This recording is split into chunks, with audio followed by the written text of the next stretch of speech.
आप सभी के हृदय में विराजमान परमात्मा को मेरी राम राम। कल भरत जी गए थे अत्रि मुनि के साथ राज्याभिषेक के जल को उस स्थान पर विसर्जित करने, स्थापित करने, जहाँ के लिए अत्रि मुनि ने सुझाव दिया था। अब वह कौन सा स्थान था? अत्रि मुनि बताते हैं कि हे भरत, जिस स्थान पर मैं तुमको लेकर आया हूँ ना, ये आदि शक्ति सिद्ध पीठ है, सिद्ध स्थल, और लोगों को इसका पता नहीं। क्योंकि जो सिद्ध स्थल होते हैं ना,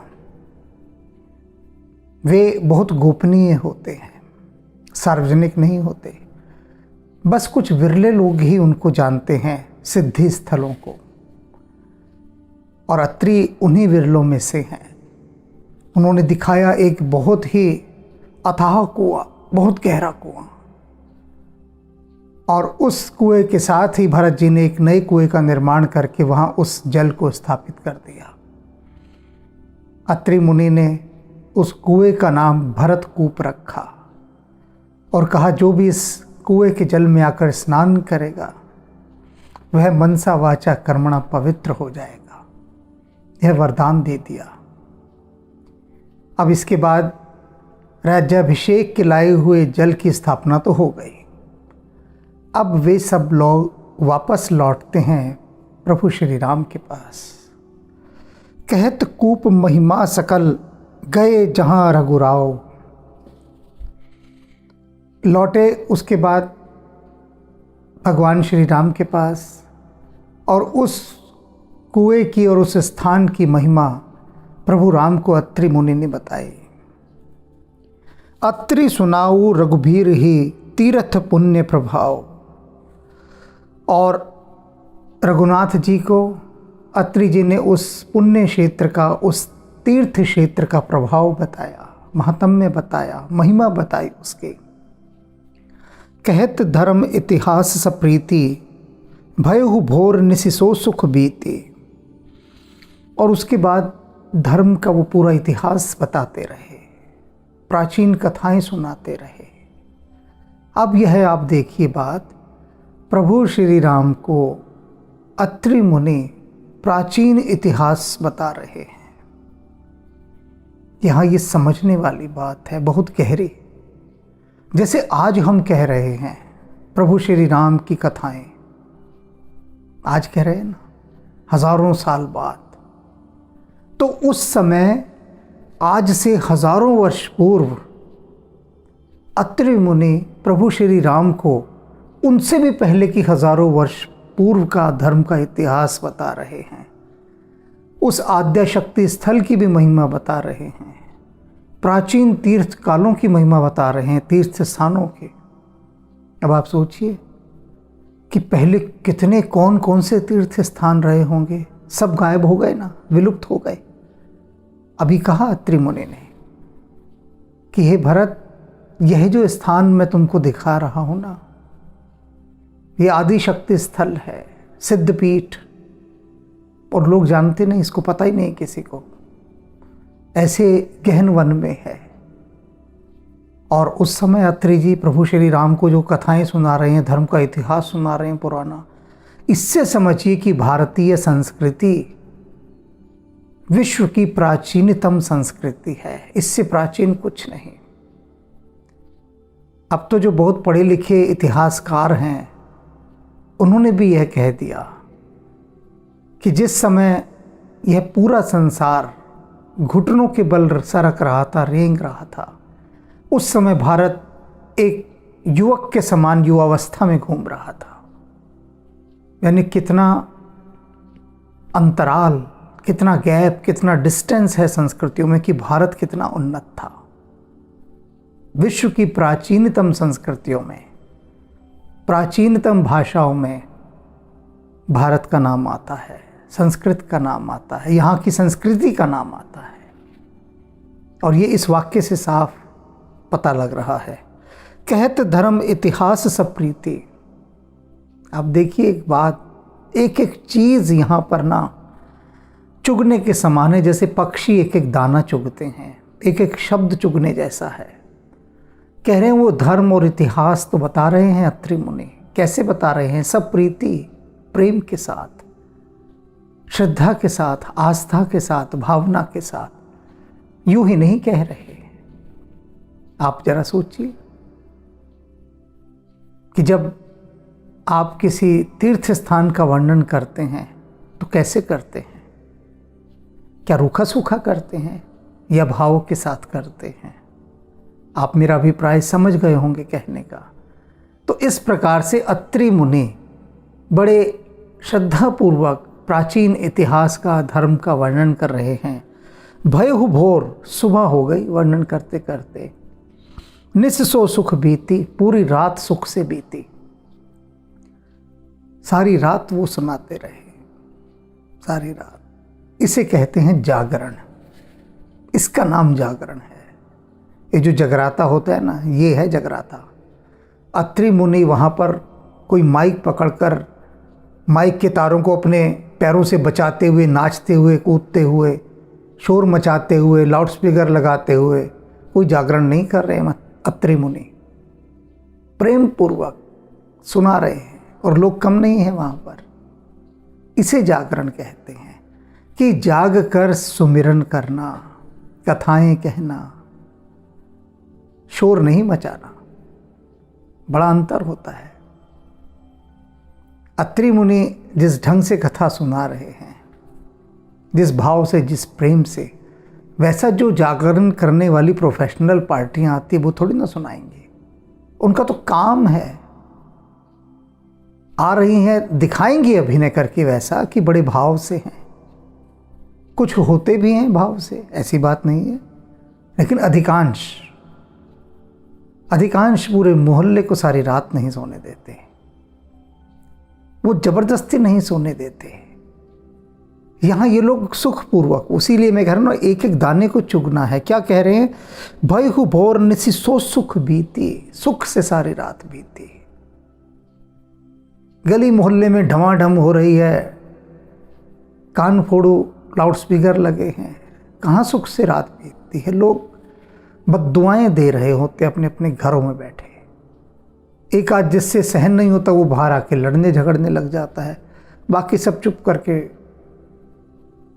मन महसूस कर रह जाते हैं कि क्या कहें, छोड़ो, जाने भी दो यारों। लेकिन उन सब की रात सुखपूर्वक बीती। नित्य निबाही भरत दो भाई, राम अत्रि गुरु आयुष पाए। सुबह हुई, भरत और शत्रुघ्न अब पहुँचते हैं प्रभु राम के पास। गुरु वशिष्ठ हैं वहाँ पर, अत्रि मुनि हैं। उन सब से अब उन्होंने आज्ञा मांगी कि अब वे वन घूमने जाना चाहते हैं। इच्छा प्रकट की थी ना भरत जी ने कल कि हे प्रभु, आप जिस चित्रकूट पर्वत पर विचरते हैं, स्थान स्थान पर आपके चरण चिन्ह अंकित हैं। आपने जिन जिन स्थानों को देखा, विहार किया, मैं उन सब तीर्थ स्थानों को देखना चाहता हूँ। वे तीर्थ स्थान ही बन गए जहाँ जहाँ राम गए। तो भरत जी उन सभी स्थानों को देखना चाह रहे थे। उसकी उन्होंने अनुमति मांगी थी प्रभु से, प्रभु ने दे दी और कह दिया जहाँ जहाँ अत्रि मुनि कहें उनके अनुसार ही तुम्हें यात्रा करनी है, स्थानों पर देखना है। अपनी मन मर्जी से कहीं भी मत चले जाना। किसी भी स्थान की शांति को भंग मत कर देना यूं ही जाकर। तो अब अत्रि मुनि साथ उनको सब घुमा रहे हैं। सहित समाज साज सब सादे। भरत जी अपने सारे समाज के साथ सज कर चल दिए हैं। और कैसे सजे हैं, विशेष रूप से रेखांकित की है यहाँ पर बात। सब सादे वस्त्रों में है। कोई राजसी शानो शौकत नहीं है कि भीड़ भड़ाका चल रहा है, साथ में तो चेले चपाटे खूब शोर मचाते जा रहे हैं, नारेबाजी करते जा रहे हैं, प्रदर्शन करते जा रहे हैं, अपना शक्ति प्रदर्शन दिखा रहे हैं। कुछ नहीं, अपने सारे काफिले के साथ वे बहुत सादे ढंग से चल रहे हैं। चले रामबन अटन पया दे। और वह जो क्षेत्र है प्रभु श्री राम का, चित्रकूट, वहाँ पर पैदल ही उसकी परिक्रमा करने जा रहे हैं। कितने सादे चल रहे हैं। अब उस सादेपन को आप देखिए, सादापन बताया जा रहा है।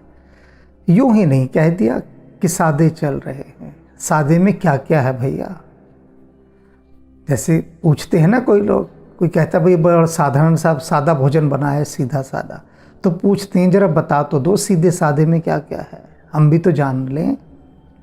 तो वैसे अब जनवा रहे हैं तुलसीदास जी कि जो सादा वेश धारण करके वे चल रहे हैं, साज कैसा है सादगी, कि पैदल चल रहे हैं। पहली बात तो ये है, कोई गाड़ी नहीं है कि सायरन बजाती गाड़ी आगे जा रही है, ऐसी कोई गाड़ी नहीं है, पैदल चल रहे हैं। और कोमल चरण चलत बिन पनही, बिना पैरों, बिना चप्पलों के, बिन पनही, बिना चप्पलों के पैदल चल रहे हैं। उनके कोमल चरण हैं। राजकुमार तो हैं ही ना, राजा के पुत्र तो हैं, चरण तो कोमल होंगे ही होंगे।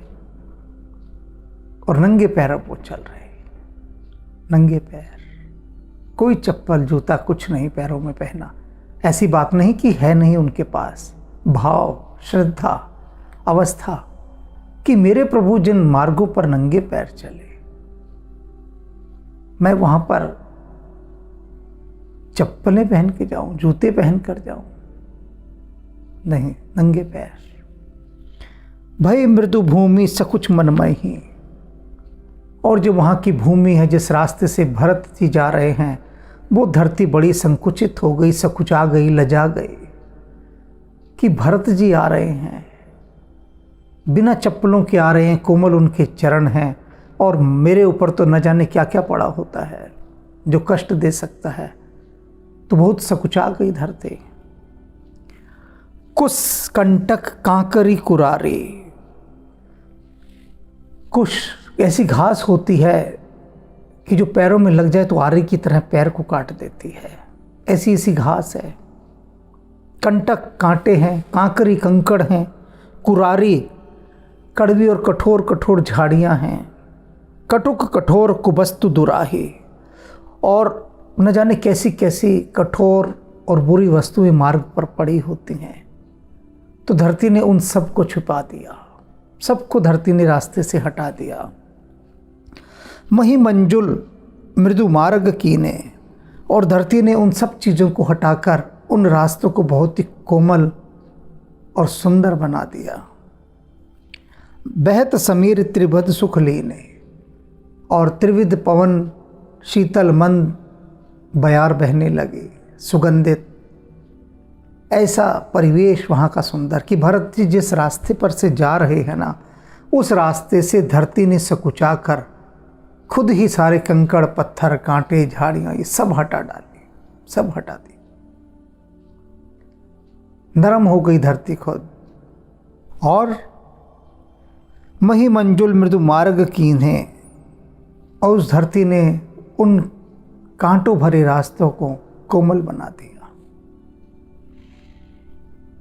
एक बार एक जिज्ञासा की भक्त ने मुझसे, और भक्त कुछ विदेशी पढ़ा लिखा था, यानी उसकी सारी शिक्षा इत्यादि सब विदेश में हुई थी, पर वहाँ भारतीय संस्कारों के कारण परिवार के संस्कार थे, तो रामचरितमानस भी बाँचते थे वे घर में, सुनता था वह। तो उसने अंडरलाइन कर रखा था, मेरे से पूछा इसी पंक्तियों पर, कहता ये कुछ चीज़ें मेरी समझ में नहीं आती, मतलब ऐसा कैसे हो सकता है? इसमें कहा गया है कि धरती शर्मा गई, लजा गई और धरती ने सारे कंकड़ पत्थर कांटे हटा दिए। ये कैसी बातें की जाती हैं, कैसी बातें? मैंने कहा देखो बातें बिल्कुल सही हैं, हमारी समझ का विकास नहीं हुआ, बातें बिल्कुल साफ कही गई हैं। मैंने कहा अब मैं तुमसे एक वाक्य कहता हूं, उसका अर्थ बताना क्या है, उसका अर्थ बताना। कि विदेश से आए हुए किसी राष्ट्र के नेता के लिए भारत की धरती ने चारों तरफ फूल ही फूल बिखरा दिए। भारत भूमि ने, भारत माता ने उसका पूरा स्वागत किया और उसके लिए अपनी भारत भूमि को सुकोमल, सुगंधित और स्वच्छ कर दिया। क्या अर्थ है इसका? तो उसने कहा इसका अर्थ है कि भारतवासियों ने उनका बहुत अच्छा स्वागत किया। तो मैंने कहा बस तुम्हें यहाँ वो बात समझ में नहीं आ रही कि जब कह रहे हैं कि भरत जी उन वनों में गए तो वन की धरती सब कुछ आ गई। वन की धरती क्या कि वे वनवासी लोग, ऋषि मुनि जो सब वहाँ रहते थे, वे सब लोग सब कुछ आ गए, संकुचित हो गए कि अरे इन वनों में भरत जी पैदल चलेंगे। तो सारे कोल, किरात, भील, इन सब जातियों ने, वनवासी जातियों ने मिलकर रास्ते का एक एक कांटा बीन डाला, फूलों की पंखुड़ियां बिछा दी वहां पर, कोई भी एक घास ना रहे, सब कुछ उखाड़ फेंके, सब कुछ। और वो रास्ते जिनसे भरत जी को जाना था सबको कोमल बना दिया। ये है, मैंने कहा, इन पंक्तियों का अर्थ। दरअसल होता क्या है कि जितने भी हमारे महाकाव्य लिखे गए, महान शास्त्र हैं हमारे, उनको पढ़ने और समझने के लिए एक विशेष योग्यता चाहिए होती है। विशेष योग्यता, यूं ही नहीं समझे जाते। एक विशेष पढ़ाई करनी होती है इन चीज़ों को समझने के लिए, क्योंकि यहाँ बहुत सारी बातें कोडिंग करके कही गई हैं रहस्यात्मक रूप से, तो उसे डिकोड करना पड़ता है। और डिकोड आप तभी कर सकते हैं जब आपके पास वो फार्मूले हो सारे कि कैसे की जाएगी, वह विद्या हो, आपको आती हो, तभी तो कर सकते हैं ना, वरना ऐसे कैसे कर देंगे? बहुत कठिन है। आपने राग सुने होंगे, बहुत सारे लोगों को समझ में ही नहीं आते, कहते पता नहीं ये क्या आ करते रहते हैं, और लोग अपना सिर झुमाते हैं, घूम रहे हैं, मस्ती में झूम रहे हैं लोग, ये इनकी आ सुन के। हमें तो कुछ नहीं हो रहा इस आ से। तो क्यों नहीं हो रहा? क्योंकि शास्त्रीय संगीत को सुनने के लिए वह तल चाहिए, समझ चाहिए। तो ऐसे ही जितने हमारे शास्त्र हैं, इनको समझने के लिए पहले काव्य शास्त्र पढ़ना पड़ता है। एक विशेष शास्त्र है भरत मुनि का लिखा हुआ, जिसे काव्य शास्त्र कहते हैं। और उसके बाद भी फिर गुरु की आवश्यकता पड़ती है। अब एक छोटी सी चीज़ से समझाता हूँ, ये सब छोड़ दीजिए जो समझाया, हो सकता है ये भी ना समझ में आए, तो अब मैं वह उदाहरण दे रहा हूँ जो आपकी ज़िंदगी का है। सभी पढ़े हैं विद्यालयों में, स्कूल सभी गए हैं, सभी। अब जब सभी स्कूल गए हैं, वहाँ पर जब आप हिंदी पढ़ते हैं तो उसमें कविता भी आती है। तो शिक्षक आपको कविता की व्याख्या करके बताता है कि ये इसकी व्याख्या हुई। क्यों व्याख्या करता है भाई कविता की? क्यों नहीं ये कह दिया जाता इस कविता को खुद पढ़ लो और खुद समझ लो? उसमें लिखा होता है कविता की सब प्रसंग व्याख्या कीजिए, एक्सप्लेन इट विद रेफरेंस। तो कैसे समझेगा आदमी? एक्सप्लेन कैसे करेगा? पहले गुरु एक्सप्लेन करेगा ना। तो हमारे शिक्षक कविता की व्याख्या करते हैं, पहले समझाते हैं गुरुजन कि ये बेटा इसकी कविता का अर्थ ये है, ये बात कविता में कही गई है। क्योंकि कविता में सीधी सीधी बात तो कही नहीं जाती, अनेक शब्द शक्तियों का आश्रय लेकर कही जाती है। तो उन शब्द शक्तियों के अंदर जो शब्द पिरोए हुए हैं, उन शब्दों के भीतर बहुत गहरे अर्थ होते हैं। इसलिए शास्त्र कई बार लोग समझ ना पाने के कारण अर्थ का अनर्थ निकाल लेते हैं और शास्त्रों को ही दोष देना आरंभ कर देते हैं। यह नहीं कहते कि हमें समझ नहीं आ रहा, ये कहते हैं इनमें क्या उल्ट सुलट लिखा है, उल्टा बोलते हैं। तो ये चीज़ समझ लीजिए कि वहाँ की जो पूरी धरती है, यानी वहाँ के जितने भी वनवासी थे, सब ने भरत जी का हृदय से स्वागत किया, उनके लिए धरती को सुकोमल सुंदर बना दिया। सुमन बरस सुर घन करी छाही, देवता पुष्प बरसाने लगे। अब आपको समझ में आ रही होगी धीरे धीरे बातें। घन करी छाही, बादलों ने चारों तरफ छाया कर दी। बिटप फूल फल तृण मृदुताही, पेड़ फल फूल सब विकसित हो गए। तृण मृदुताही, तिनके कोमल हो गए, तिनके अपनी कोमलता दिखाने लगे। मृग बिलों की खग बोली सुबानी, पशु पक्षी इत्यादि सब सुंदर वाणी बोलने लगे, यानी सुमधुर गीत गाने लगे। अर्थात प्रसन्न हैं सभी, शांत हैं, तो ऐसी ध्वनियाँ निकाल रहे हैं जो एक प्रसन्न और शांत मन निकालता है। सेव ही सकल राम प्रिय जाने। और ये सब क्यों हो रहा है कि सब जान रहे हैं कोई राम का प्यारा यहाँ आया है, और जो राम का प्यारा आया है उस राम के प्यारे को कोई दुख ना हो, तकलीफ ना हो, कष्ट ना हो, कोई असुविधा ना हो, इसलिए वहाँ की पूरी प्रकृति वन की अनुकूल हो गई है। और ये दोनों ही दृष्टियों से अनुकूल हो गई है,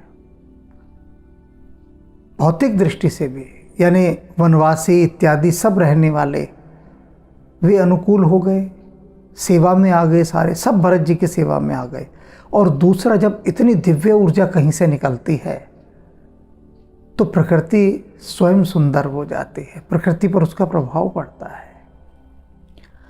सुलभ सिद्धि सब प्राकृत हूँ, राम कहत जमुहात, राम प्राण प्रिय भरत कहूँ, यह न होई बड़ बात। तुलसीदास जी कहते हैं क्यों ना हो भला ऐसा कि सारी प्रकृति सुंदर हो जाए, कोई बड़ी बात नहीं है, छोटी सी बात है कि भरत जी वन में गए हैं तो प्रकृति उनके अनुकूल हो गई, सुखद हो गई, बड़ी बात नहीं है, बहुत छोटी बात है। क्यों छोटी बात है? क्योंकि यदि कोई व्यक्ति आलस में थका हुआ है और उसको जमाई आती है और वो जमाई लेते लेते कहता है हे राम, ऐसे बोलता है, राम का नाम लेता है जमाई लेते लेते, तो कहते उस इतने भर से राम का नाम लेने से कि जमाई के समय राम लिया, उतने में ही उसे न जाने कितनी सिद्धियां प्राप्त हो जाती हैं, सुख के साधन प्राप्त हो जाते हैं। आलस में जमाई ली है तब, और इधर ये तो राम के छोटे भाई हैं, अनुज हैं, राम के प्यारे हैं सबसे, वो जाएं तो भला कोई मुश्किलात आएंगी, असुविधाएं आएंगी, कष्ट आएंगे, दुख आएंगे, कैसे आ सकते हैं? नहीं आ सकते। जगतपति का भाई निकल रहा है मार्ग से और कष्ट आ जाए। ए विधि भरत फिरत बनवाहे, इस विधि से भरत वन में विचर रहे हैं। राम स्वयं कष्ट में चल सकते हैं, पीछे कहा ना, कुछ दिन पहले जब बता रहे थे तुलसीदास जी कि राम जब वनवास के लिए आए तो रास्ते कांटों से भरे थे, सूरज तप रहा था, ठंडी हवाएं भी चलती थी, गर्म भी चलती थी, मौसम का प्रभाव पड़ता था, सब कुछ हो रहा था, जो भी खतरनाक हो सकता था, दुश्वार हो सकता था, वही हो सकता था। यानी जो स्वयं जगतपति हैं उनके लिए प्रकृति अनुकूल नहीं हुई, प्रकृति ने कोई डिस्काउंट नहीं दिया, उनको कोई छूट नहीं दी, और ना उन्होंने ली। लेकिन जब उनके भाई आए हैं तो उनके लिए कोई असुविधा नहीं। इससे समझिए कि राम स्वयं कष्ट सह सकते हैं, लेकिन अपने भक्तों का, अपने प्यारों का, उनका कष्ट नहीं देख सकते, और ना ही किसी को देखने देते हैं। सबको कहते हैं उनके सहयोगी बन जाओ। यही तो प्रभु की विशेषता है बहुत बड़ी, कि अपने भक्तों को वे कभी भी कष्ट में नहीं देख सकते, कभी भी नहीं।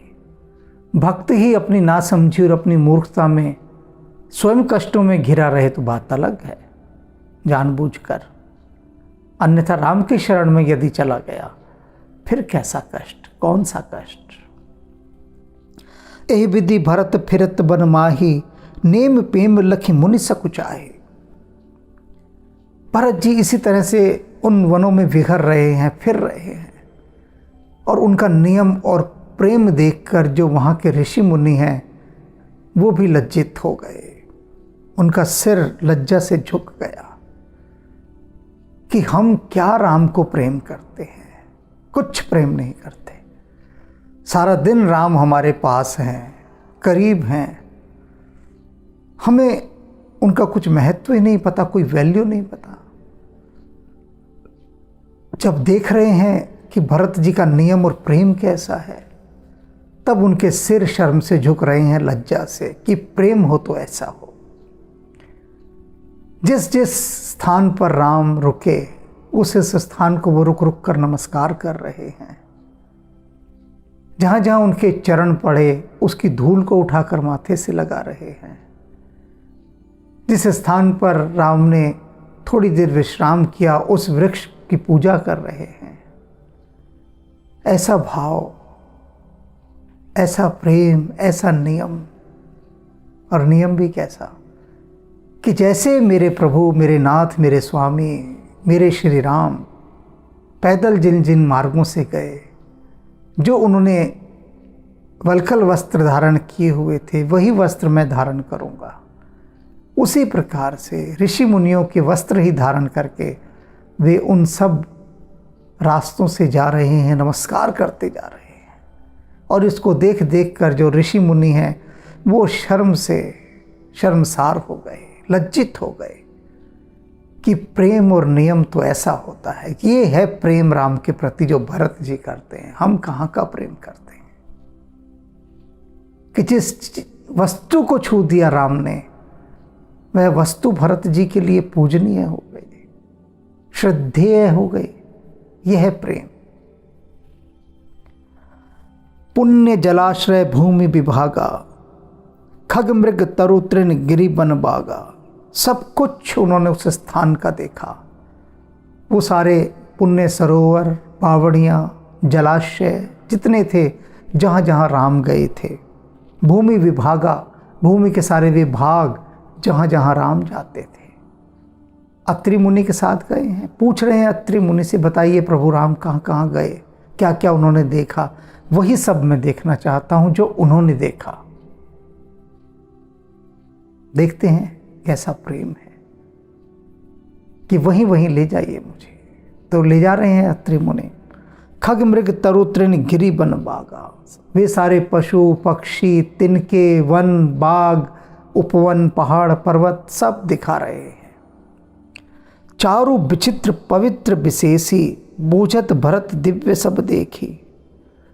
चारों तरफ ऐसी सुंदरता, ऐसी विचित्रता, ऐसी मनोहारिता, यह सब देखकर भरत जी, बूझत भरत दिव्य सब देखी। यह सब दिव्य देखकर भरत जी अत्रि मुनि से पूछते हैं कि ऐसा कैसे संभव है कि कोई वन इतना सुखद हो, इतना मनोहारी हो कि ऐसा लगे कि जैसे वहाँ सदा सदा के लिए वसंत ऋतु आकर ठहर गई हो।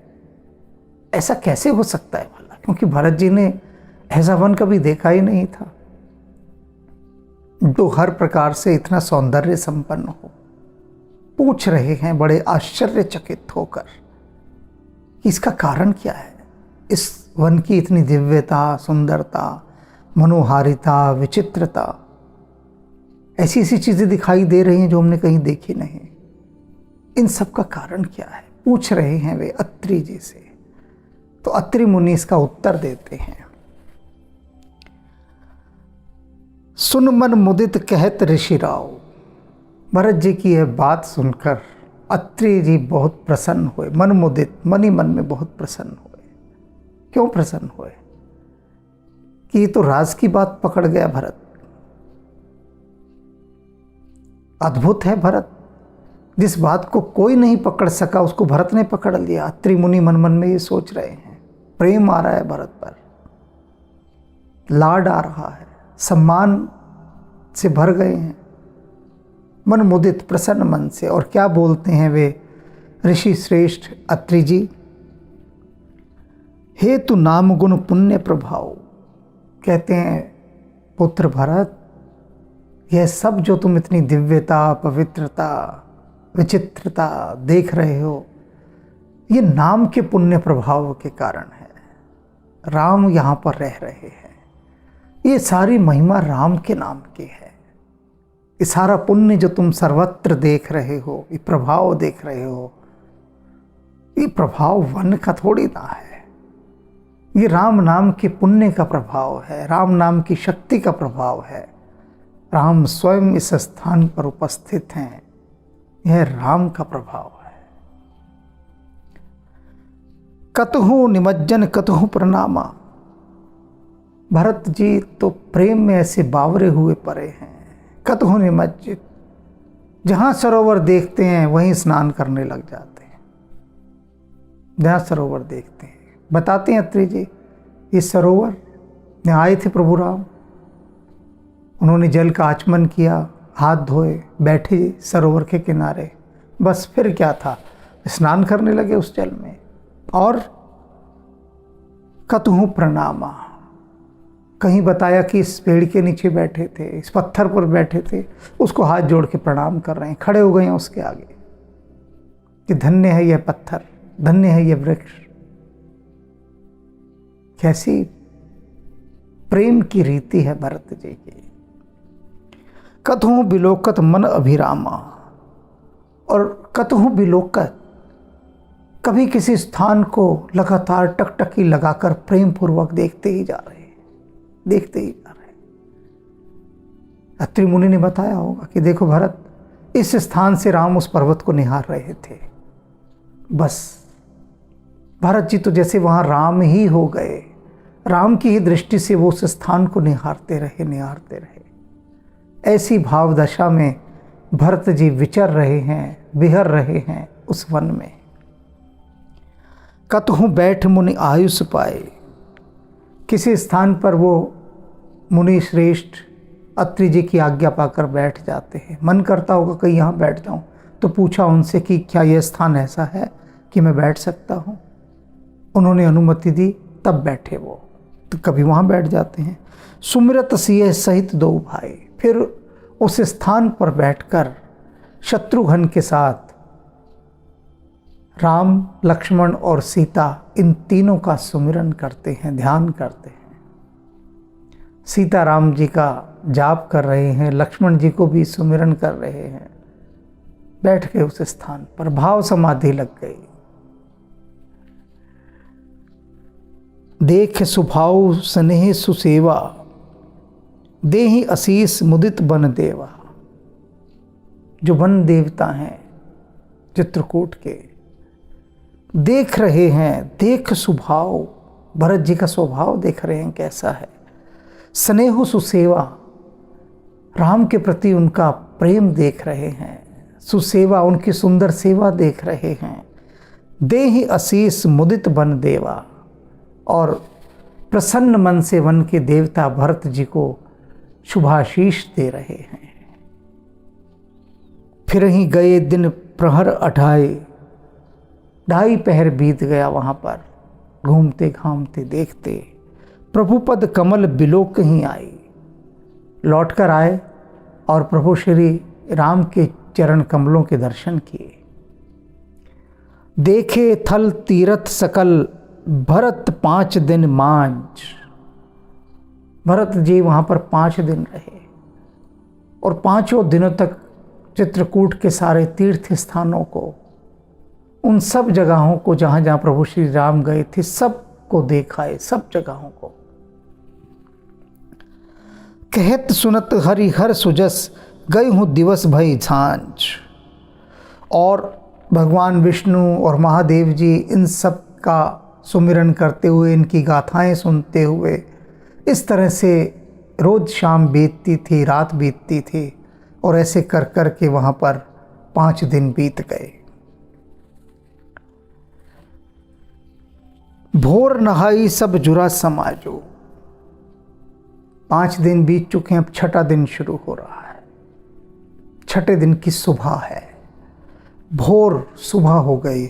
नहाई सब जुरा समाजो, सब ने स्नान किया और सारा समाज जुट गया, अर्थात सब लोग इकट्ठे हो गए। नहा धोकर सब आ गए, अपना खड़े हैं, आप सब इकट्ठे हो गए। आज 6ठा दिन है। भरत भूमि सुर 13 राजो। भरत जी ब्राह्मणों के साथ, जितने भी ब्राह्मण थे उनमें गुरुदेव वशिष्ठ भी आ गए, विश्वामित्र भी आ गए, अत्रि मुनि भी आ गए, सारे ब्राह्मण और उनका समाज, अयोध्या का समाज, सब लोग इकट्ठे हैं। और महाराज जनक सब साथ हो गए, प्रभु श्री राम के पास जा रहे हैं। भल दिन आज जानी मन माही। भगवान श्री राम के पास सब पहुंच गए, नहा धोकर तैयार होकर।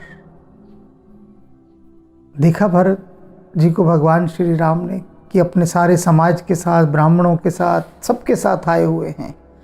भर दिन आज जानी मन माहे। प्रभु श्री राम ने मन ही मन जाना कि आज बड़ा भला दिन है। क्या भला दिन है कि आज अब इनको वापस चले जाना चाहिए। 5 दिन हो गए, सब देख लिया, अब कुछ बचा नहीं देखने को, सब तृप्त हो गए हैं, तो अब क्यों रुके हुए हैं ये यहाँ पर? अब जाते क्यों नहीं अयोध्या? शुभ दिन है, चले जाना चाहिए। राम कृपाल कहत सकुचाही। वे जो कृपालु राम हैं वे सकुचा गए, खुद नहीं कह सके। भरत से नहीं कहा कि भरत अब तुम क्यों रुके हो भाई, सब काम हो गए, अब जाते क्यों नहीं? अच्छा दिन है, 5 दिन हो गए यहाँ रहते हुए, 6ठा दिन है आज। और वे मन ही मन सोच रहे हैं कि आज इनको चले जाना चाहिए, बिल्कुल सही दिन है, सब काम हो चुके हैं। गुर निरप भरत सभा अवलोकी। प्रभु श्री राम ने पूरी सभा को देखा, गुरुदेव वशिष्ठ को देखा, विश्वामित्र जी को देखा, त्रिमुनि को देखा, सबको देखा। सकुची राम फिरी अवनि अलोकी। और सकुच राम फिर अवनि बिलोकी। सबको देख रहे हैं, महाराज जनक भी वहां पर हैं, सब हैं जितने लोग थे अभी तक, सबको देखा। अब सोच रहे हैं कि कैसे कहूं मैं इनको कि भाई अब सब जाओ अपने अपने घर, क्यों रुके हुए हो? तो अब क्या कर रहे हैं प्रभु श्री राम? सकुचा गए। सकुच राम फिर अवनि बिलोके। धरती की ओर देखने लगे, संकुचित हो गए। जैसे होता है ना, कई बार हमें कुछ कहना होता है और सोचते हैं कैसे कहें बात, अच्छी नहीं लगेगी कह दी बात, तो बस चुपचाप धरती की ओर नीचे नजरें गड़ा कर देखते हैं।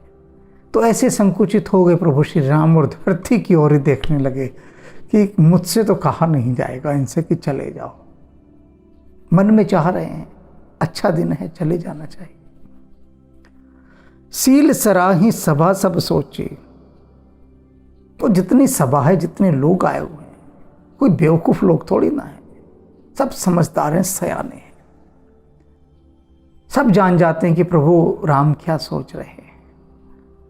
सब भगवान श्री राम के शील स्वभाव की सराहना कर रहे हैं कि देखो क्या भाव है प्रभु का। हमसे कह नहीं रहे हैं बिल्कुल भी कि चले जाओ, बिल्कुल नहीं कह रहे हैं, चाहते हैं लेकिन कह नहीं रहे। कहूँ न राम सम स्वामी सकोची। और सब एक ही बात कह रहे हैं आपस में कि प्रभु राम जैसा कोई संकोची स्वामी हो ही नहीं सकता, जगत में नहीं हो सकता, ब्रह्मांड में नहीं हो सकता। प्रभु राम जैसा संकोची स्वभाव का स्वामी। बहुत बड़ी बात कही है, बहुत बड़ी बात। तभी समझाऊंगा तो एक क्षण में समझ में आ जाएगी। अभी समझाया नहीं है मैंने। सोच तो रहे होंगे कि इसमें क्या बड़ी बात है कि कहा है कि प्रभु राम जैसा कोई संकोची स्वामी नहीं है। अभी जब समझाऊंगा समझ में आ जाएगी बात। स्वामी का अर्थ होता है बॉस। बॉस, बॉस में संकोच का क्या काम?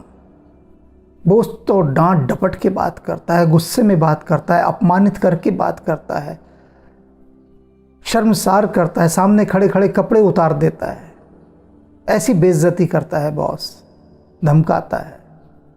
और ये जो बॉसों के बॉस हैं, सबसे बड़े बॉस प्रभु श्री राम, ये खुद संकोचित हो गए कि मैं अपने सेवकों को कोई आज्ञा कैसे दूं। बॉस कोई संकुचित होते हैं? जो बॉस होता है, बॉस का मतलब ही क्या है कि जो हर समय छाती पर सवार रहेगा।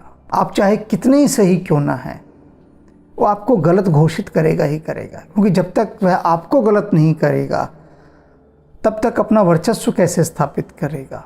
विनम्रता से यहाँ के बॉसों को अपना वर्चस्व स्थापित करना नहीं सिखाया गया। बॉस यानी बड़े अधिकारी, बड़े अफसर, जो सीट पर बैठा है, जिसको सीट मिल गई, ताकत मिल गई, वो स्वामी हो गया। उसको संकोच से क्या लेना देना। वो तो जहाँ देखता है मेरे से छोटा कोई है, बस वो बदतमीज़ बन जाता है, भेड़िया बन जाता है, गुर्राता है, काटता है उसे। संकोच कहाँ का। अब समझ रहे हैं इस बात को कि जो अयोध्या वासी कह रहे हैं कि ऐसा संकोची स्वामी कहीं मिल ही नहीं सकता, जो आदेश देते समय भी संकोच करता हो, कुछ नहीं कहते। ऐसे हैं प्रभु श्री राम। भरत सुजान राम रुख देखी। भरत जी तो सुजान है, सब कुछ जानते हैं, सयाने हैं, राम का रुख जान गए कि क्या चाहते हैं मेरे प्रभु, मेरे स्वामी। सेवक वही श्रेष्ठ होता है जो स्वामी के बिना कहे उसके बस हाव भाव देखकर ही, संकेत देखकर ही उसकी मन की इच्छा भांप जाए और स्वामी के कुछ कहने से पहले ही सेवक वो कार्य करते। उत्तम श्रेष्ठ सेवक वही होते हैं और भरत जी वैसे ही सेवक हैं। कहते हैं कि प्रभु राम का रुख जान गए, क्या रुचि है, क्या चाहते हैं, इच्छा क्या है। भरत सुजान राम रुख देखी, उठ सप्रेम धर धीर विशेषी। उठे, बहुत मुश्किल से अपने धैर्य को धारण किया, बहुत मुश्किल से, बहुत प्रयास करके। कर दंडवत कहत कर जोड़े, भूमि पर लेट गए, दंडवत प्रणाम किया, हाथ जोड़े और हाथ जोड़कर कहते हैं राखी नाथ सकल रुचि मोरी, कि हे मेरे नाथ, आपने मेरी सभी रुचियों का ध्यान रखा है, मेरी हर इच्छा आपने पूरी की है, प्रत्येक इच्छा, हर रुचि का ध्यान रखा। इसे अहोभाव कहते हैं, धन्यता का भाव, कृतज्ञता का भाव। भूमि पर लेट गए, कह रहे हैं कि आपने शुक्राना शुक्राना शुक्राना व्यक्त कर रहे हैं कि आपने मेरी हर रुचि का ध्यान रखा, हर रुचि का। मोहि लाग सहेहु सब ही संतापु, बहु भांति दुख पावा आपू। मोहि लाग कहते मेरे साथ लगकर, मेरे कारण से, सहेहु सब ही संतापु, सारे लोगों ने दुख ही सहा है मेरी वजह से, मेरे कारण से, मेरे साथ होने के कारण। ये सब लोग मेरे साथ हैं तो क्या हुआ, दुख सह रहे हैं, संताप सह रहे हैं मेरे साथ होने के कारण, मेरे होने के कारण, मेरे कारण। और यही लोग नहीं सह रहे केवल, बहुत भांति दुख पावा आपू, आपने भी बहुत भांति दुख पाया है, बहुत भांति। कहते नहीं हैं आप, पर पाया है दुख, बहुत भांति पाया है। और एक प्रकार का दुख नहीं पाया, भांति भांति के दुख पाए हैं आपने मेरे कारण। मैं हूं उन सब का कारण। अब गोसाई मोहि देहु रजाई, हे मेरे स्वामी, हे नाथ, अब आप मुझे आज्ञा दीजिए। सेवो अवध अवधि भर जाए, कि मैं इन 14 वर्षों की अवधि जो आपने कही है, उस 14 वर्षों की अवधि तक मैं अयोध्या की सेवा कर सकूं, ऐसी मुझे आप आज्ञा दीजिए। मुझे वह तरीका बताइए, वह रास्ता बताइए कि जिससे मैं अयोध्या की सेवा कर सकूं। पूछ रहे हैं भरत जी, आपने कह तो दिया कि भरत जाओ अयोध्या की सेवा करो, 14 वर्ष तक तुम्हें ही संभालना है अयोध्या को। तो हे मेरे राम, आपने तो कह दिया, मैं करूंगा कैसे, वह विधि भी तो बता दीजिए, वह भी तो बता दीजिए ना। तो भरत जी अब वही पूछ रहे हैं प्रभु से, किस विधि करूं मैं, वो विधि बताइए। जही उपाय पुनि पाए जन, देखे दीन दयाल। कहते हे दीन दयाल, आप वह उपाय कीजिए, वह रास्ता मुझे बताइए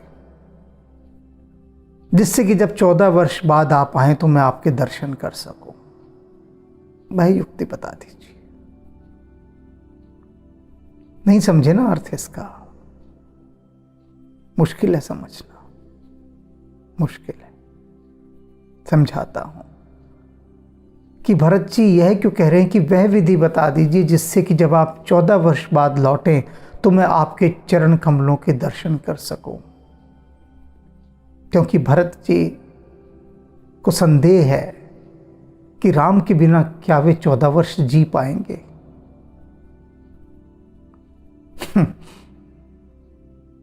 कह रहे हैं राम से, आपने तो कह दिया कि भरत जा, प्रतीक्षा कर मेरी 14 वर्ष तक, अयोध्या की सेवा कर।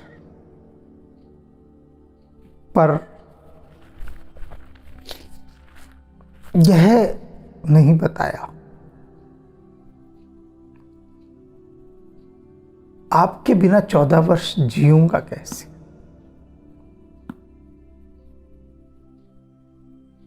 कैसे जीऊंगा?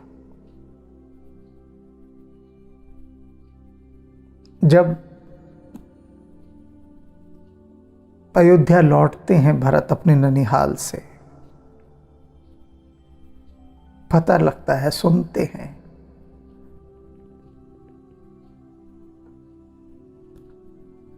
कि राम 14 वर्ष के लिए वन भेज दिए गए हैं। और कहती भी यह बात उनकी जननी कैकेयी है। तो भरत जी रोकर गा उठते हैं, हे जननी मैं न जीऊं बिन राम। और अब भरत जी वही कह रहे हैं प्रभु राम से, मैं न जीऊं बिन राम।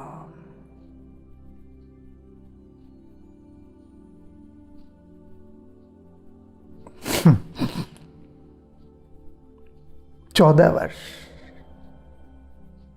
कैसे 14 वर्ष आपके बिना जी पाऊंगा? कैसे? बस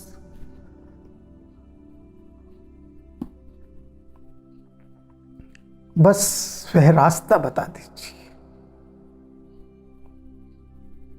उपाय बता दीजिए, विधि बता दीजिए, मैं चला जाता हूं।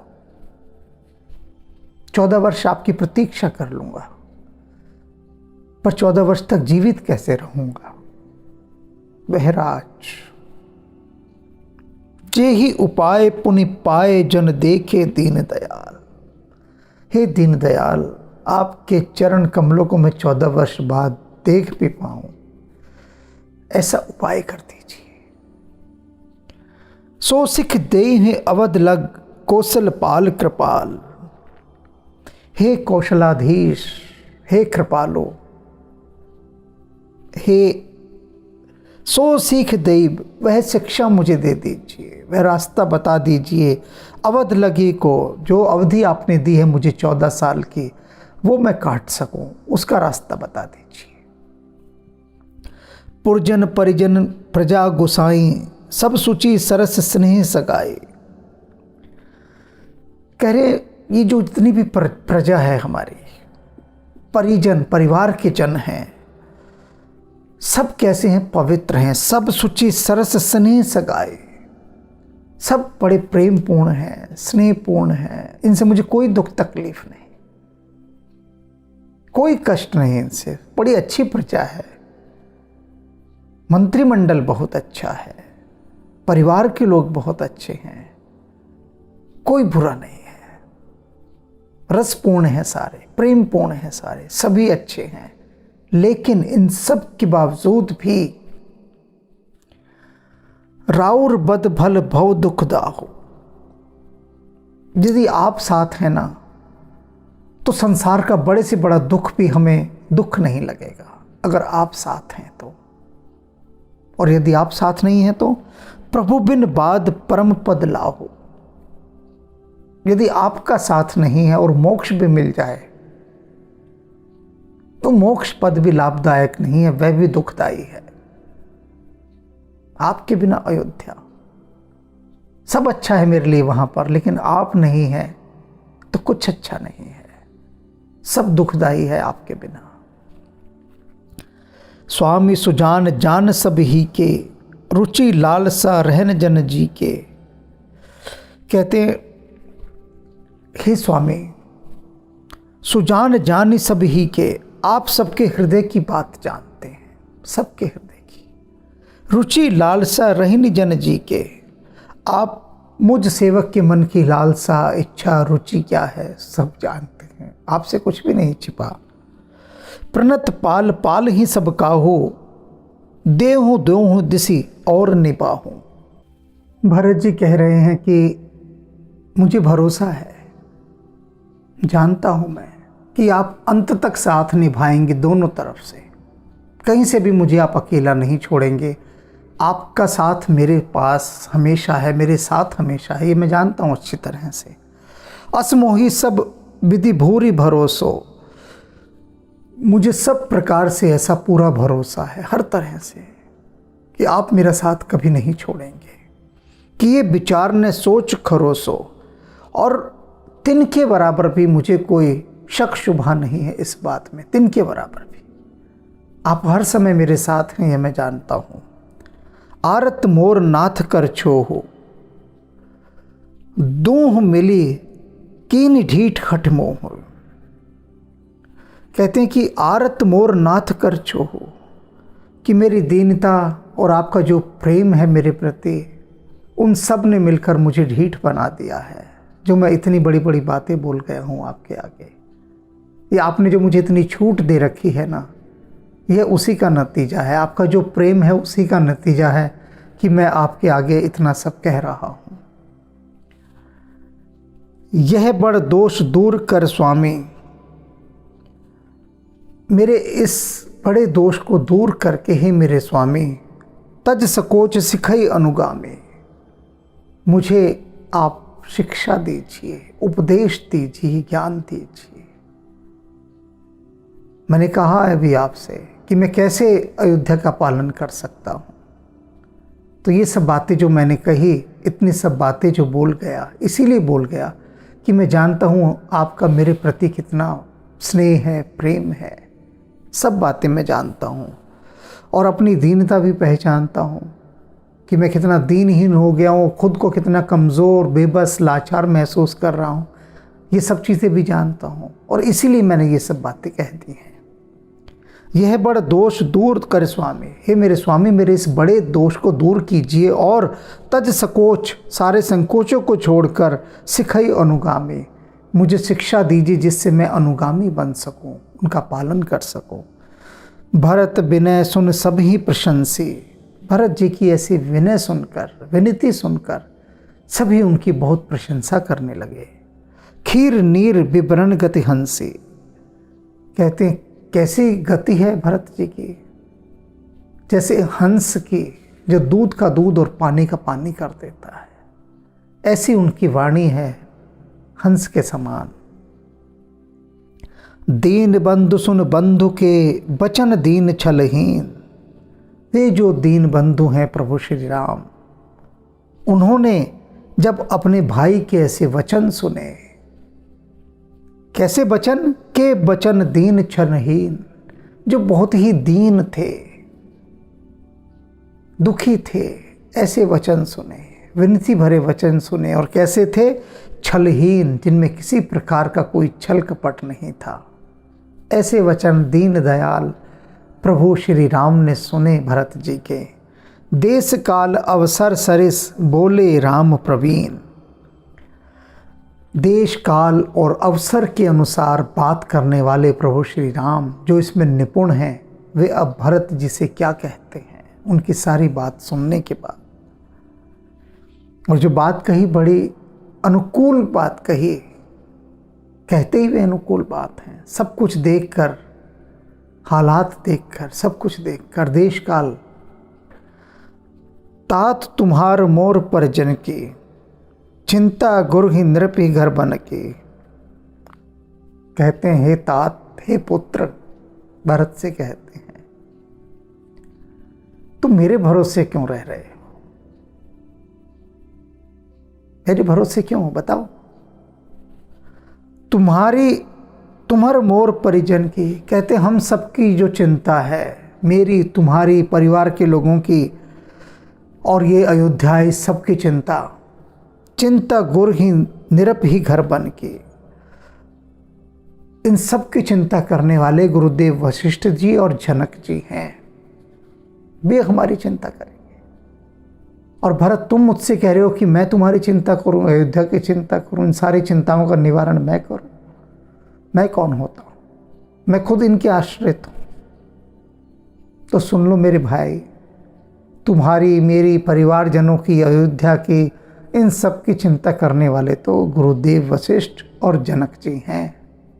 वे बड़े हैं हमारे, उनके होते हमें क्या चिंता करनी।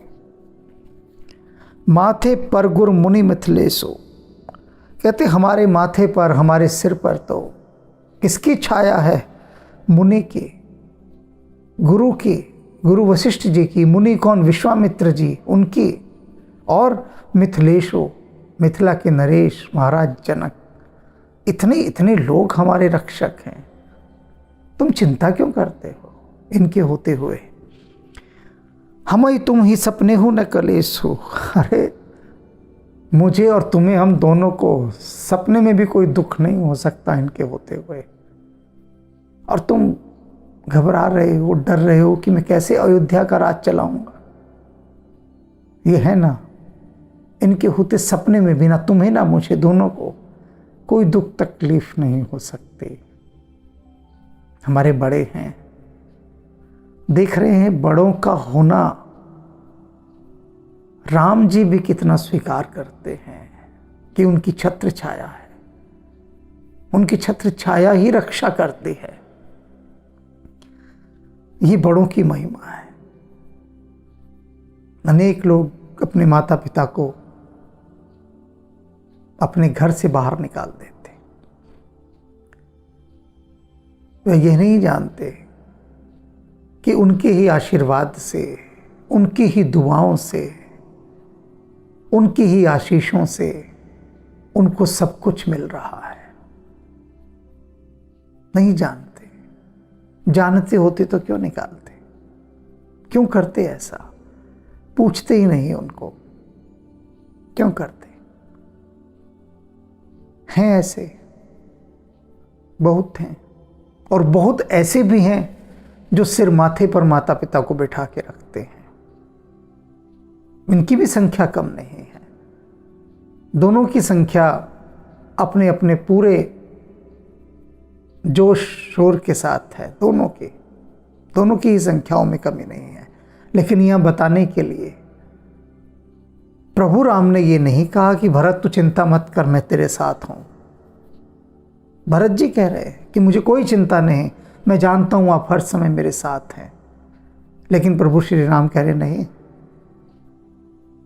भरत, मेरी, तुम्हारी, हम सबकी चिंता तो ये गुरुजन हैं करने वाले। ये हैं भाई। देखो, पहले ही भूल सुधार दे, क्योंकि ऊपर भरत जी ने कहा है यह बड़ा दोष दूर कर स्वामी, हे स्वामी मेरा ये बड़ा दोष दूर कीजिए।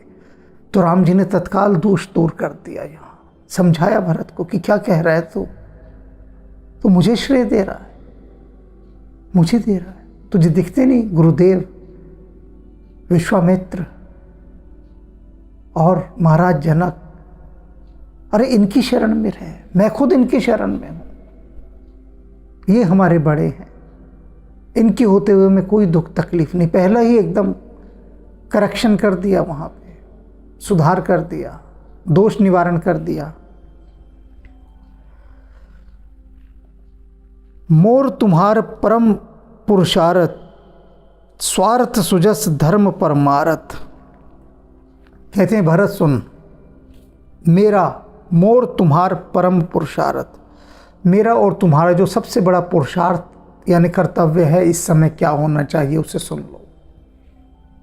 अब राम थोड़े से स्ट्रेट फॉरवर्ड हो गए हैं, क्योंकि जब कोई बहुत ही प्रेम से विवल हो जाए तो थोड़ा सा कठोर भी होना पड़ता है। राम हल्के से कठोर हुए हैं और समझा रहे हैं कठोरता के साथ कि सुन भरत, मोर तुम्हार परम पुरुषार्थ, मेरा और तुम्हारा इस समय क्या कर्तव्य होना चाहिए, क्या धर्म होना चाहिए। स्वार्थ सुदस धर्म परमारथ, कि हम दोनों का स्वार्थ, सुयश, धर्म और परमार्थ सिर्फ इसी बात में है। किस बात में? पितु आयस पाल ही दो भाई, कि हम दोनों भाइयों को पिता की आज्ञा का पालन करना है। ये बात जान लो, हम दोनों के ही करने योग्य क्या बात है, एक ही बात है। तुम्हें भी पिता की आज्ञा का पालन करना है, मुझे भी करना है। बस एक बात जान लो और कुछ जानने की आवश्यकता नहीं। लोक वेद भल भूप भलाई, इस सारे संसार में, वेदों में, लोगों में, सब जगह पर हमारे राजा के यानी हमारे पिता की भूप बढ़ाई। उनकी बड़ाई किस बात में है? इसी बात में कि उनकी संतान ने उनकी आज्ञा का पालन किया, उनके वचन को मिथ्या नहीं जाने दिया। बस इस पर अपनी दृष्टि रखो, बाकी सब जगह से हटा दो। मेरे लिए भी और तुम्हारे लिए, हम दोनों के लिए यही कर्तव्य है, यही पुरुषार्थ है, यही हमें करना है। बाकी सब चीज़ें फिजूली हैं, व्यर्थ की हैं, अनावश्यक हैं, निरर्थक हैं। ये सब रोना धोना सब हटाओ और बस आज्ञा पालन करना है और कुछ करना ही नहीं। गुरुपित मात स्वामी सिख पाले, प्रभु राम कहते हैं भरत सुन, जो भी व्यक्ति गुरु की, पिता की, माता की, स्वामी की, इनकी शिक्षाओं का पालन करता है, आज्ञाओं का पालन करता है, चले हो कुमग पग पर ही न खा ले। चाहे माता पिता गुरु उसको बुरे रास्ते पर चलाएं, देख रहा है कि बुरे रास्ते पर चला रहे हैं, लेकिन तो भी वो गड्ढे में नहीं गिरता, उसका पतन नहीं होता। अब इसे समझिए आप कैसे नहीं होता। माता पिता अगर बच्चे को चोरी करना सिखा रहे हैं और बच्चा कह रहा है ठीक है, कहा गया है शास्त्रों में माता पिता की आज्ञा का पालन करो, चोरी करो, वो चोरी करता है, तो कहते हैं कि उस चोरी करने से उसका पतन नहीं होगा, पतन होगा माता पिता का, बच्चे का नहीं होगा। क्योंकि वो कह रहे ठीक है, मुझे तो आज्ञा दी है इन्होंने करने की, मेरा पतन क्यों होगा। यानी उसकी चेतना का नाश नहीं होगा, चेतना उसकी दूषित नहीं होगी, उसका पतन नहीं होगा, चाहे वो बुरा काम कर रहा है। नहीं समझ रहे, समझाता हूँ दूसरे उदाहरण से। बहुत सारे उदाहरण देने पड़ते हैं तब समझ में आती है बात। एक सैनिक है, 100 लोगों की हत्याएं कराता है। मैं हत्याएं शब्द कह रहा हूं, वो हत्या है नहीं, वैसे संहार करता है, शत्रु को मारता है। मान लीजिए 100 लोगों को मारा, 100 लोगों को मारने के आके उसको पदक मिलते हैं, सम्मान मिलता है, देश सम्मान से देखता है, लोग सम्मान से देखते हैं। कोई ये नहीं कहता इस सैनिक ने 100 आदमियों को मारा तो पाप किया, ये तो पापी है। कोई भी नहीं कहता उसे पापी। सोचो क्यों नहीं कहता। उन 100 लोगों को मार के वो आ रहा है जिससे उसका कोई लेना देना नहीं था, जिन 100 लोगों ने उसका कुछ भी नहीं बिगाड़ा था। ना वो उन्हें जानता, ना नाम जानता, ना पता जानता, ना ये जानता इसके घर में कौन भाई बहन है, क्या नहीं, कुछ नहीं पता। मार आता है 100 लोगों को, 1000 भी मार आता है, लाखों भी मार आता है, उसे कोई दुख भी नहीं होता, पतन नहीं होता उसका। क्यों? क्योंकि उसने स्वामी की आज्ञा का पालन किया है। स्वामी ने कहा, सेनापति ने कहा, उसे ऑर्डर मिले कि जाओ मारो इन लोगों को, तो उसने सिर्फ ऑर्डर फॉलो किया और कुछ नहीं किया, तो उसको पाप नहीं लगेगा, कोई दोष नहीं लगेगा, उसका कोई दोष नहीं है।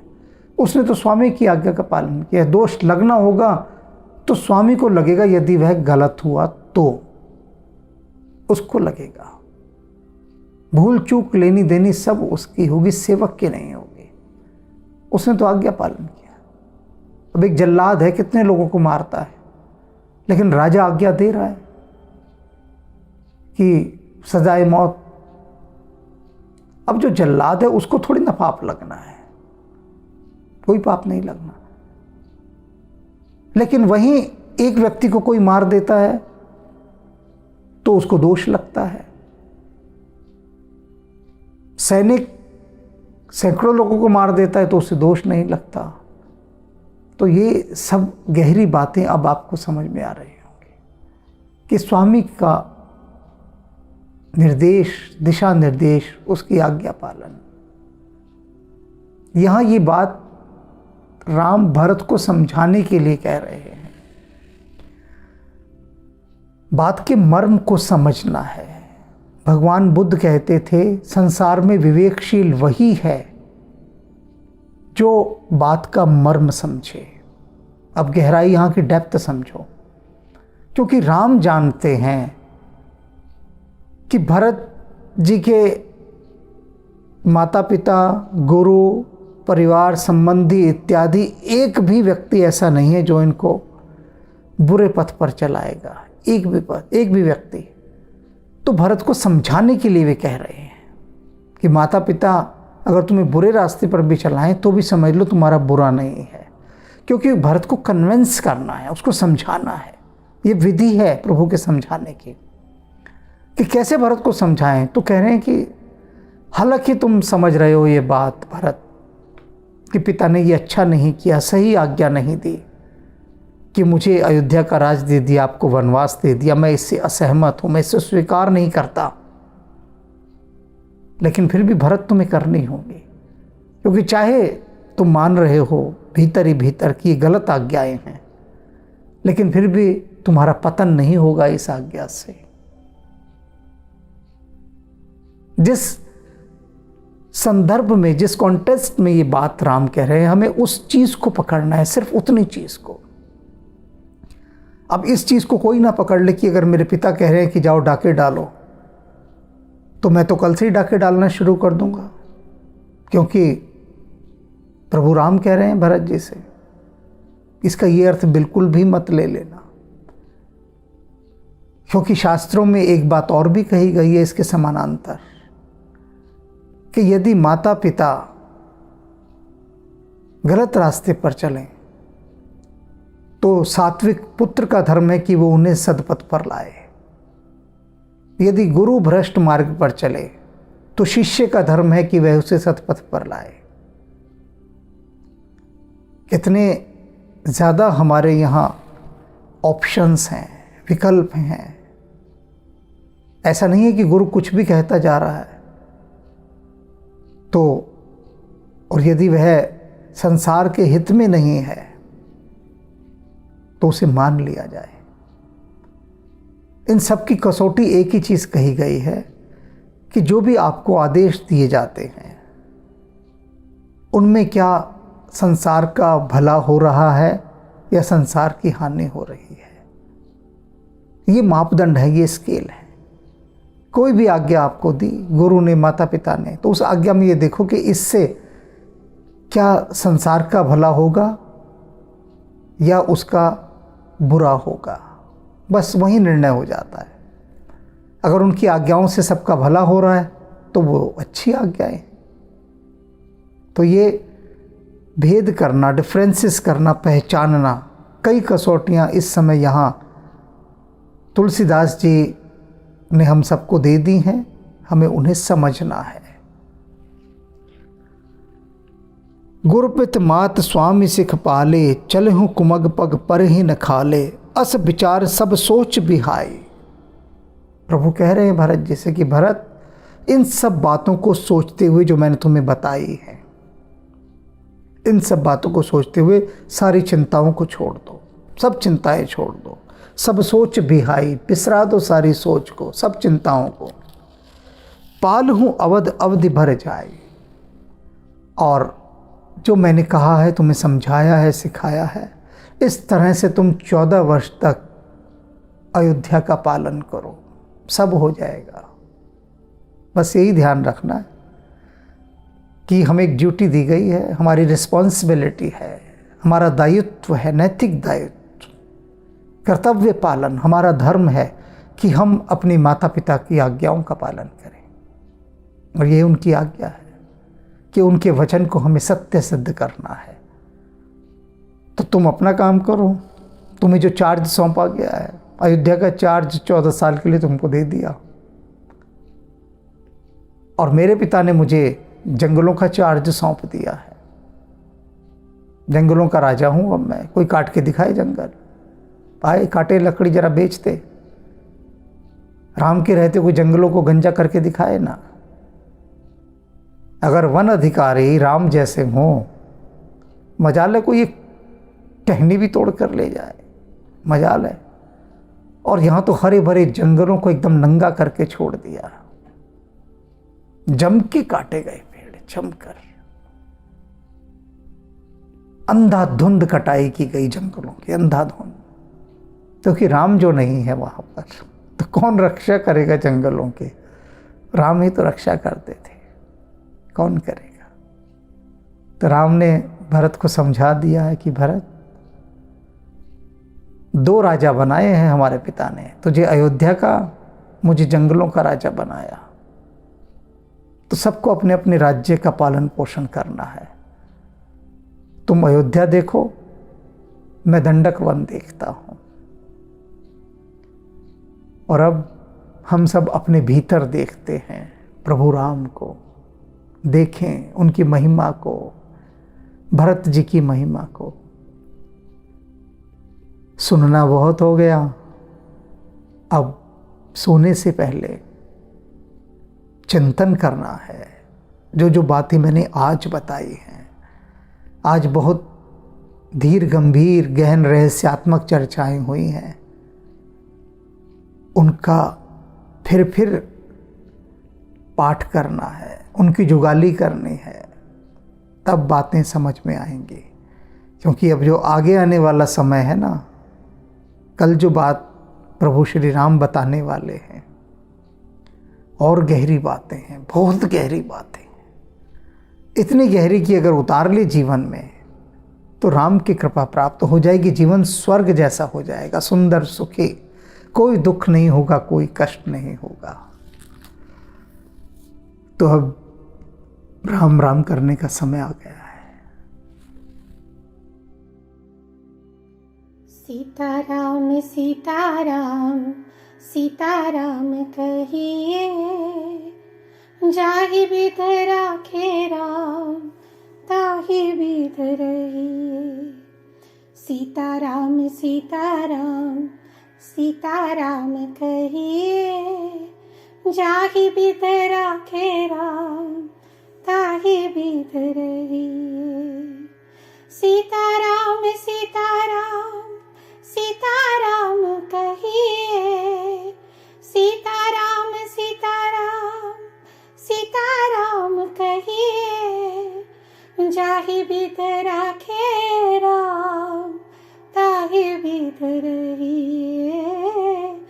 जाहि विध राखे राम ताहि विध रहिए। सीताराम सीताराम सीताराम कहिए, जाहि विध राखे राम ताहि विध रहिए। जाहि विध राखे राम ताहि विध रहिए। सीताराम सीताराम सीताराम कहिए, जाहि विध राखे राम ताहि विध रहिए। सीताराम सीताराम सीताराम कहिए, सीताराम सीताराम सीताराम कहिए, जाहि विध राखे राम ताहि विध रहिए। जाहि विध राखे राम ताहि विध रहिए। सीताराम सीताराम सीताराम कहिए, जाहि विध राखे राम ताहि विध रहिए। जाहि बिध राखे राम ताहि बिध रहिए। सीताराम सीताराम सीताराम कहिए, जाहि बिध राखे राम ताहि बिध रहिए। जाहि बिध राखे राम ताहि बिध रहिए। सीताराम सीताराम सीताराम कहिए, जाहि बिध राखे राम ताहि बिध रहिए। जाहि बिध राखे राम ताहि बिध रहिए। जाहि बिध राखे राम ताहि बिध रहिए।